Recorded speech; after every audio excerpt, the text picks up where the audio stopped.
প্রিয় শিক্ষার্থীবৃন্দ, আসসালামু আলাইকুম। আতিক 83 ম্যাথ হতে স্বাগত জানাচ্ছি। আমি আতিক রহমান। আলোচনা করছি অনার্স চতুর্থ বর্ষের টপোলজি বইয়ের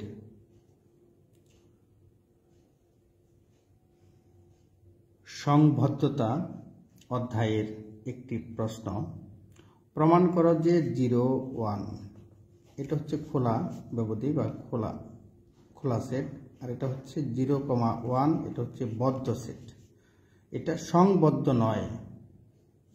অথবা দেখাও যে সচরাচর টপোলজিতে ব্যবধি a x belongs to r 0 থেকে x বড় 1 থেকে ছোট, নিবিড় নয়। আচ্ছা, তাহলে দেখো প্রথমে ধরি প্রমাণ বা সমাধান। ধরি c, এখানে c কে এইভাবে ধরা হয়েছে যে c 0, কত বলতো 1 - 1/n+1। এখানে আরেকটু বলা আছে যে n belongs to কত বলতো n belongs to এটা নয়, n belongs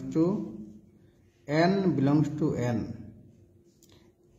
এক্ষেত্রে এটা ধরা হয়েছে, এক্ষেত্রে স্পষ্টত সি এর প্রত্যেক সদস্য খোলা, কারণ খোলা সেটের চিহ্ন এটা খোলা।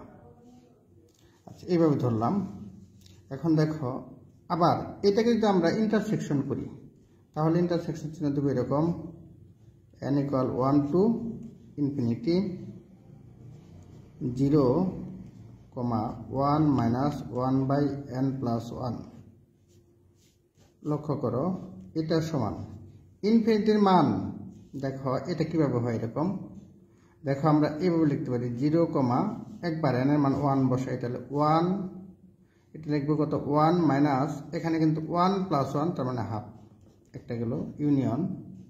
আবার দেখো এখানে লিখবো 0, এবার এখানে বসাবো 1 এর পরে কত 2, তাহলে লিখবো 1 - 1/2+1 তার মানে এটা কত হয় 3।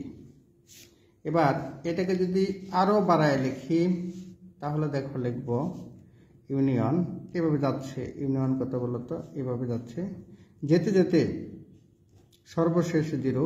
যখন আমরা n এর মান ইনফিনিটি বসাবো তাহলে হবে 1 - 1/∞, এরকম। তাহলে দেখো এটা কত হয় 0, 1 থেকে হাফ বাদ দিলে হয় হাফ, ইউনিয়ন 0,1/3, 1 থেকে 1/3 বিয়োগ করলে হয় কত 2/3 ডট এখানে কত বলতো 0, কত বলতো 1 - 1/∞ মান 0, তাহলে শুধু 1 - 0 তাতে কত 0 লেখা যায়। এখানে দেখো এদের সম্পূর্ণ এটা একটা লেখচিত্রের মাধ্যমে আঁকি। প্রথমে আছে কত 0 থেকে কত হাফ, তারপরে বাড়তেছে, প্রথমে এইটুকু আছে, তারপরে হয়তো এইটুকু, তারপর যেতে যেতে কত 1 পর্যন্ত। তাহলে এখানে সব মিলায় লেখা যায় 0, কত বলতো 1, কারণ এটা হচ্ছে ইউনিয়ন সংযোগ সেটের ক্ষেত্রে সবচেয়ে বড় যেটা সেটা গৃহীত হবে 0,1। তাহলে আমাদের এখানে লেখা যায় 0, কত 1।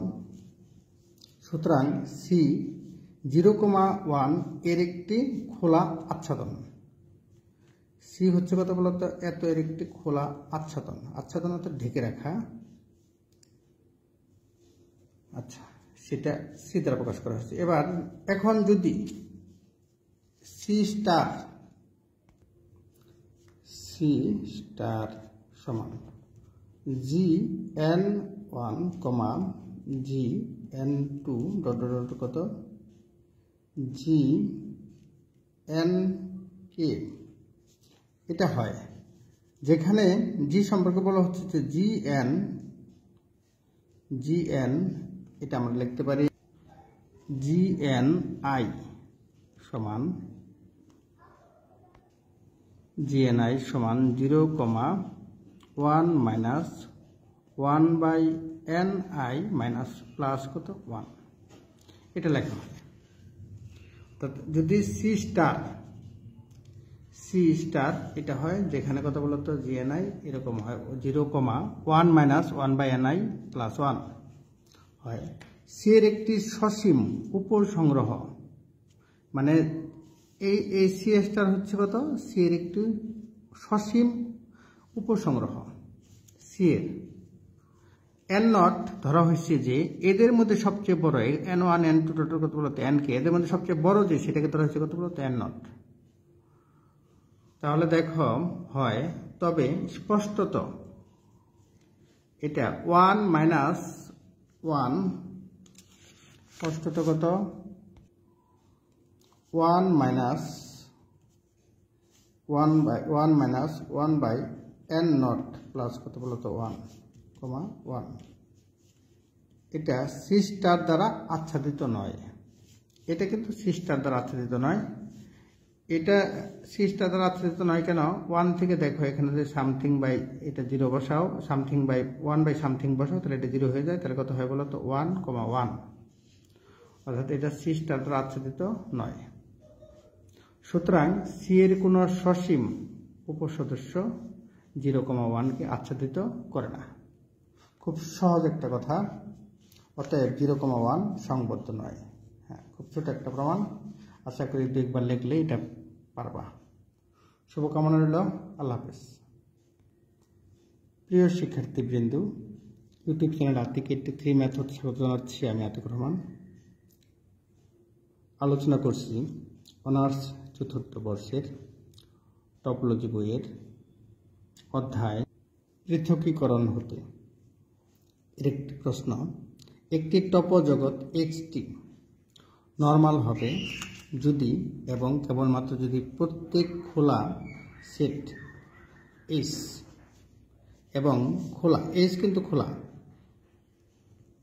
এবং F বদ্ধ, যেন F H এর উপসেট, এর জন্য একটি খোলা সেট G বিদ্যমান থাকে, যেন F থেকে G বড় আর তার থেকে G বার, আর এটা কত বলতো H। আমাদের একটি প্রশ্ন, G এবং G বারের মধ্যে সম্পর্ক কি? যেমন G যদি এরকম হয়, G মনে করো 2, 5, আর G বার হবে কিন্তু এরকম 2, 5 এরকম। প্রথমত মনে করি XT নর্মাল জগৎ এবং F, তাহলে আমাদের প্রশ্নটা কিন্তু কেবলমাত্র যদি মানে XT নর্মাল হবে যদি এই শর্ত ফিল আপ করে, আবার এই শর্ত ফিল আপ করলে XT নর্মাল হবে। তাহলে প্রথমে ধরে নিচ্ছি XT নর্মাল জগৎ এবং F, এটা দুটার জন্য প্রযোজ্য, F H এর উপসেট, যেখানে F বদ্ধ H খোলা, এটা দেখো দেওয়া আছে। হ্যাঁ, আমাদেরকে প্রমাণ করতে হবে যে এটা প্রমাণ করতে হবে, অর্থাৎ F উপসেট G, উপসেট G বার, উপসেট H। যেহেতু F উপসেট H, F বদ্ধ H খোলা, তাহলে H যদি খোলা হয়, আমরা কিন্তু এটা পড়েছি যে যেমন A যদি বদ্ধ হয় তাহলে AC পুরোটা হচ্ছে কত খোলা। তাহলে দেখো এখানে F বদ্ধ কত, এখানে দেখো কত বলতো H বদ্ধ, তাহলে H খোলা, তাহলে H হচ্ছে বদ্ধ। তাহলে দেখো HC এটা বদ্ধ, H এর HC, তাহলে F এবং HC এটা ইন্টারসেকশন করলে এটা ফাঁকা সেট হবে, কারণ H এর সাথে H এর উপসেট হচ্ছে কত বলতো F।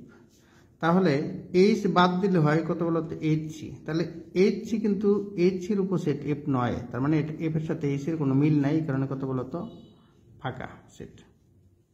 আচ্ছা, আবার যেহেতু X নর্মাল, সুতরাং অবশ্যই দুটি খোলা সেট G এবং G1 বিদ্যমান, যেন G এর উপসেট F এবং G1 এর উপসেট HC।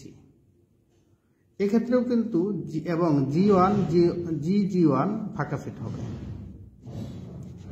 কিন্তু G1 ফাঁকা সেট হলে কত ফাঁকা সেট G1 এটা ফাঁকা সেট হলে G1C, তার মানে এটার পূরক সেট যেটা, কারণ G1 কে বাদ দিলেই পূরক সেট পাওয়া যাবে, সেই পূরক সেট কিন্তু পূরক সেটের উপসেট হবে G। তার মানে এখানে হচ্ছে কত, এবং HC সেই ক্ষেত্রে HC G1 এর উপসেট, দেখো HC কার G1 এর উপসেট, তাহলে বলা যায় কত বলতো G1 এর উপসেট, আর G1C হচ্ছে কত বলতো H এর উপসেট। লক্ষ্য করো G1C হচ্ছে কত বলতো H এর উপসেট, হ্যাঁ H এর উপসেট। এছাড়াও অধিকান্ত G1C বদ্ধ, কারণ G1 খোলা, আমাদের কিন্তু বলা আছে দেখো G1 খোলাই, দেখো তো খোলা সেট কত G1, তাহলে G1 যদি খোলা হয় তাহলে G1C কি বলতো বদ্ধ। সুতরাং F G এর উপসেট, G বারের উপসেট। আমি কিন্তু দেখিয়েছি এখানে যে দেখো এখানে দেখিয়েছি যে এটাই যে এখানে দেখিয়েছি এই G কিন্তু G বারের উপসেট, এটা দেখিয়েছি দেখো এই যে 2,5 এখানে দেখিয়েছি G বারের উপসেট। তাহলে আমরা বলতে পারি F উপসেট কত বলতো G এর, G বারের উপসেট G, আর G বার হচ্ছে G বারের উপসেট কত বলতো F, তাহলে কত, হ্যাঁ G বারের উপসেট এ পর্যন্ত আমরা বুঝি। আর এটা যেহেতু H এর উপসেট তাহলে এটা মিলিয়ে লেখা যায় এটা, কারণ এটা এই যে দেখো H এর উপসেট হচ্ছে G বার, তাহলে মাঝখান থেকে আমরা শুধু এইটুকু করতে দিলাম। আশা করি এইটুকু প্রমাণ বুঝতে পারছো। বিপরীত ক্রমে ধরি টপোলজি T এর প্রত্যেক খোলা সেট H এবং বদ্ধ সেট F, খোলা সেট H বদ্ধ সেট F, যেন F H এর উপসেট, এর জন্য একটি খোলা সেট G বিদ্যমান, যেন F G এর, এটা কিন্তু আমাদের ধরতে হবে, এটা দেওয়া আছে, তাহলে এখন এটা দেওয়া আছে, আমাদেরকে প্রমাণ করতে হবে যে X নরমাল জগৎ। ধরি F1 এবং F2 দুটি নিশ্চিত বদ্ধ সেট, নিশ্চিত মানে একটা সাথে আরেকটা কোনো মিল নেই। তাহলে দেখো এখানে বলা আছে কত বলতো F1 ইন্টারসেকশন F2 নিশ্চিত মানে ফাঁকা, তাহলে F2 পূরক সেটা হচ্ছে কত বলতো, F2 পূরক হচ্ছে কত, X সেট হতে পুরো F2 বাদ দিলেই হয়, তাহলে এটা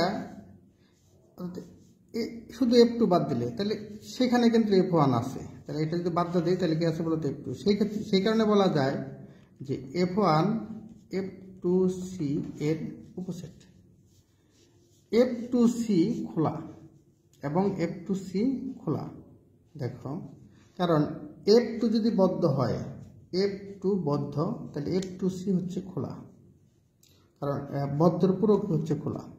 প্রদত্ত শর্ত অনুসারে F1 G এর উপসেট, G বারের উপসেট, G বার F2C এর উপসেট, কিন্তু G বার F2C এর উপসেট, G বার F2C এর উপসেট, দেখো F2C এর উপসেট কত বলতো G বার। অতএব আবার হ্যাঁ G বার, তাহলে F2 G বার C এর উপসেট, এটা কিভাবে সম্ভব, কারণ G কে যদি এখন পূরক করো তাহলে এটা বড় হয়ে যাবে, আর এটা যদি পূরক উঠায় দাও তাহলে এটা ছোট হয়ে যাবে, সেক্ষেত্রে F2টা ছোট হবে, G বার C এটা বড় হবে, হ্যাঁ, এবং G বারের উপসেট। তাহলে দেখো লেখা যায় অতএব এই G আর G বার C এটা পরস্পর নিচ্ছেদ, এছাড়াও G বার C খোলা, অতএব F1 এটা যদি খোলা হয় F1 G এর উপসেট এবং F2 G বার C এর উপসেট, এই দেখো এইটা বলতেছে F1 বলতেছে কার উপসেট বলতো G এর উপসেট, এই যে F1 G এর উপসেট এবং F2 হচ্ছে G বার C এর উপসেট, যেখানে জি জি বার সি পরস্পর নিশ্চিত, কারণ একটা একটা পূরক থাকলে পারে ওই পূরকের সাথে নিশ্চিত হয়ে যায়। হ্যাঁ, সুতরাং এক্স একটি নর্মাল জগৎ। এক্ষেত্রে এই শর্ত মানে হচ্ছে যে এক্স একটি নর্মাল জগৎ। আশা করি প্রমাণটা বুঝতে পেরেছ। কয়েকবার চর্চা করতে হবে, চর্চা করলে পারবা। সকলের জন্য শুভকামনা থাকলো। ভালো করো, ভালো ফলাফল অর্জন করো। আল্লাহ হাফেজ।